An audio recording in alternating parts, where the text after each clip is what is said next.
नमस्कार दोस्तों, हर हर महादेव। स्वागत है आपका हमारे चैनल पर। दोस्तों, आज इस वीडियो में हम महादेव के एक ऐसे चमत्कार के बारे में आपको बताने वाले हैं जिसे सुनकर आपके रोंगटे उड़ जाएंगे और आप फिर नीचे कमेंट में जाकर हर हर महादेव जरूर लिखेंगे। तो दोस्तों, इस वीडियो को पूरा अंत तक जरूर देखना, क्योंकि इस वीडियो में जो चमत्कारी घटना हम आपको बताने वाले हैं, अगर आप महादेव के सच्चे भक्त हैं तो आपको यह घटना सुनकर कोई हैरानी नहीं होगी। जी हाँ दोस्तों, क्योंकि आप जानते हैं कि महादेव अपने भक्तों पर अपनी ऐसी कृपा हमेशा बनाए रखते हैं। दोस्तों, बात है आज से 3 साल पुरानी। यह घटना में लिखकर भेजते हैं उत्तर प्रदेश के एक छोटे से गांव में रहने वाले रहवासी प्रदीप जी। जी हाँ दोस्तों, प्रदीप जी हमें बताते हैं कि गर्मी की छुट्टियों का समय चल रहा था और सावन का पवित्र महीना प्रारंभ हो चुका था। मैंने और मेरे परिवार ने सब जनों ने साथ मिलकर तय करा कि हम उज्जैन महाकाल जाएंगे और वहां पर सावन के शुभ महीने में दर्शन कर कर आएंगे। जी हाँ दोस्तों, प्रदीप जी बोलते हैं कि उनके पूरे परिवार में तकरीबन 15 से 20 जने हो चुके थे। तो इन लोगों ने एक बस कर ली थी और बस से यह इनके गांव से उज्जैन तक आ रहे थे। जी हाँ दोस्तों, सफ़र बहुत ही लंबा था, बहुत सी रातें सफ़र में ही काटनी थी। तो प्रदीप जी के साथ उस सफ़र में एक ऐसी घटना हुई जिस घटना ने इनको पूरा हिला डाला। और दोस्तों, फिर प्रदीप जी को अंत में पता चल गया कि यह महादेव का एक बहुत ही बड़ा चमत्कार है जो महादेव ने इनके साथ किया है। महादेव का आशीर्वाद इनको मिला है।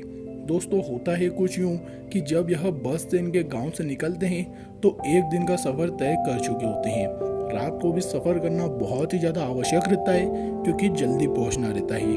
अब दोस्तों, रात को बस एक घने जंगल से गुजरती है और गुजरते बस का जो ड्राइवर रहता है उसे समझ नहीं पड़ता और वह गलती से रास्ता भटक जाता है। जी हाँ दोस्तों, और बस अलग राह पर आगे निकल जाती है और उस राह पर इन्हें कोई भी नहीं मिलता है। बहुत आगे तक बस चले जाती है, परंतु जाते जाते बहुत आगे यह निकल जाते हैं, परंतु इन्हें कोई नहीं दिखता है। दोस्तों, तकरीबन 40 से 50 किलोमीटर फालतू दूसरे रास्ते पर जाने के बाद प्रदीप जी को समझ पड़ती है कि अब यहाँ पर मोबाइल का नेटवर्क भी नहीं आ रहा है, कोई मिल भी नहीं रहा है, मतलब हम गलत रास्ते पर आ चुके हैं। प्रदीप जी सोचते हैं कि अब क्या करा जाए और नीचे उतर कर देखते हैं तो दूर दूर तक ना कोई घर, ना कोई मकान और साथ ही ना कोई गाड़ी एवं ना कोई व्यक्ति। जहाँ तक नजर जाती है केवल अंधेरा ही अंधेरा, ना कोई लाइट, कुछ भी नहीं, सिर्फ अंधेरा और घास ही घास प्रदीप जी को नजर आती है। प्रदीप जी समझ चुके होते हैं कि हम एक बहुत ही भयानक और डरावने जंगल में आ चुके हैं। अब दोस्तों, उस जंगल में यह सभी यात्री इतने घबरा जाते हैं क्योंकि इनके परिवार में बच्चों से लेकर बुजुर्गों तक सभी व्यक्ति होते हैं। अब प्रदीप जी भी घबरा जाते हैं और इनका पूरा परिवार भी घबरा जाता है और बस ड्राइवर भी डर जाता है कि बहुत आगे तक हम आ चुके हैं और अब पीछे जाने के भी जब यह देखते हैं तो 2 से 3 रास्ते दिखाई देते हैं। समझ नहीं आता है कि किस रास्ते पे वापस जाना चाहिए। बहुत आगे आ चुके होते हैं, जंगल ही जंगल दिखाई देता है, कुछ भी दिखाई नहीं देता है, कुछ समझ ही नहीं पड़ती है। अब दोस्तों, ऐसे में अचानक आसपास से जानवरों की खतरनाक आवाज़ें आने लगती है।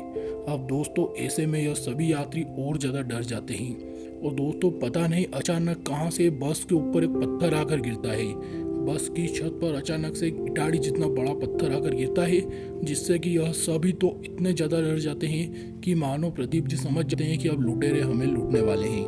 परंतु इसी बीच महादेव अपने भक्तों पर दिखाते हैं अपना चमत्कार, क्योंकि प्रदीप जी जानते हैं कि यह उज्जैन महाकाल दर्शन को जा रहे थे तो इनका तो कोई बाल भी बांका नहीं कर सकता, क्योंकि महादेव इनके साथ है। दोस्तों, उसी समय सामने से अंधेरे में से कोहरे में से एक साधु बाबा निकल कर आते हैं और पूछते हैं किधर जा रहे हो। तो ड्राइवर और प्रदीप जी उनसे बात करते हैं कि हम उज्जैन धाम जा रहे थे, परंतु रास्ता भटक जाने के कारण हम किसी और राह पर बहुत आगे तक आ चुके हैं और अब हमें जाने का कोई भी रास्ता नहीं दिख रहा है, कृपया हमारी मदद करिए। तो वह बाबा उन्हें कहता है कि चिंता करने की, घबराने की कोई आवश्यकता नहीं है, चलिए मेरे पीछे आइए, मैं आपको बताता हूँ किस राह पर जाना है। और दोस्तों, बताते हैं कि बाबा के पास सिर्फ एक मोटरसाइकिल थी और बाबा उसी मोटरसाइकिल पर इनके आगे आगे चलता जाता है। जी हाँ दोस्तों, और वह बाबा इन्हें एक सही राह पर ले जाता है और बाहर जाकर हाईवे पे आ जाते हैं और वहाँ से प्रदीप जी देखते हैं लाइट भी दिखाई देती है, गाड़ियाँ भी दिखाई देती है। फिर दोस्तों, अचानक जब यह शुक्रिया बोलने के लिए गाड़ी से उतरते हैं तो देखते हैं कि बस के पीछे भी नहीं और बस के आगे भी नहीं, कोई भी बाबा इन्हें दिखाई नहीं देता है, सब जने वहाँ से गायब हो जाते हैं। अब यह सोचते हैं कि वह बाबा किधर गए जिन्होंने इनकी सहायता करी थी, जिन्होंने इनकी मदद करी थी। दोस्तों बहुत ज़्यादा सोचने के बाद, बहुत ज़्यादा ढूंढने के बाद इन्हें जब कोई नहीं मिलता है तो यह समझ जाते हैं कि हमारी मदद को स्वयं महादेव ही रूप बदल कर आए होंगे। और फिर यही बात सोचकर महादेव पर विश्वास रखकर यह लोग यात्रा को आगे बढ़ जाते हैं और फिर अगले ही दिन उज्जैन धाम पहुंच जाते हैं और सावन के महीने में वहां पर दर्शन कर कर आ जाते हैं।